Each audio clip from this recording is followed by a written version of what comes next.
relationship with the Kurds, as you know, and we've also been on the side of Iraq. Even though we should have never been in there in the first place, we should never have been there, but we're not taking sides in that battle. Lukman Faily is Iraq's former ambassador to America. He joins us in the studio now. Have you had conversations with American counterparts since the fall of Kirkuk, whether fighting with the Kurds on one side with the Iraqis on the other side is tricky for them? It's not. I don't think it's as tricky as people to take it, because I think it's clear that the Prime Minister of Iraq is sticking with the Constitution. He has given every opportunity to all parties. He has informed all sides. He has not taken any drastic actions. It's been peaceful as much as possible, and to that effect, I think people have understood that what he's taking, the reasons he's doing it, and within the Constitution. As I have you in the studio, I want to ask you about the fall of Raqqa, the big news today, and the impact that that might have on Iraq. In the past, we've seen that as Islamic States got defeated in Iraq, it shifted back into Syria. Are you concerned that you may have Islamic State remnants moving from Syria back into Iraq now, to the Euphrates Valley? Certainly, a situation in Syria always have an interdependency on Iraq and vice versa.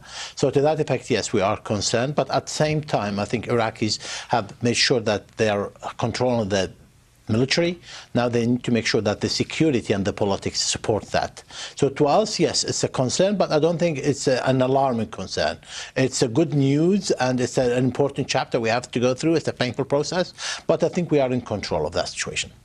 Mr. Faily, are you facing some rather awkward conversations in Washington at the moment about the influence of Iran in Iraq? I mean, we're hearing today that the popular mobilization units, the Shia groups, the militias backed by Iran, are in and around Kirkuk. There is also word that maybe they were supporting the PUK, one half of Iraqi Kurdistan. Are those sort of questions posing you problems? Well, to be honest, I just came from an event where the main State Department person in charge of Iraq was asked clearly about that, and he said he has no concern because he doesn't see this as an Iranian role. He sees it more as a more Iraqi domestics in cooperation with the Prime Minister of Iraq. So, but from a social media perspective, yes, there is an Iranian fearness or animosity in Washington, and to that effect, they always try to view Iraq from that prism, and we've been telling them this is more domestic, but let's also not forget, the Kurdish issue is a question in Iran, Turkey, Syria, and elsewhere.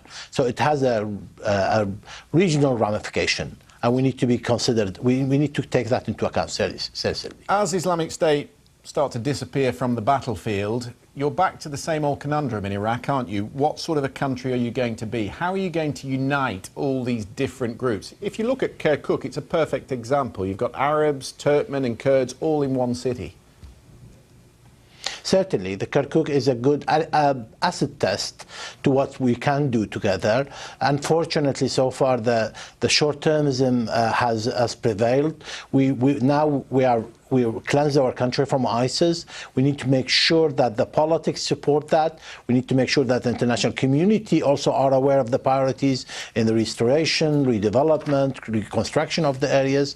IDPs need to go back to their homes. Yes, we have a lot of work to do. And unfortunately, I might even add that the current situation with the referendum hasn't helped, and we thought that was a premature act to do by the KRG government. Okay, Lukman Faily, thank you very much for coming in to join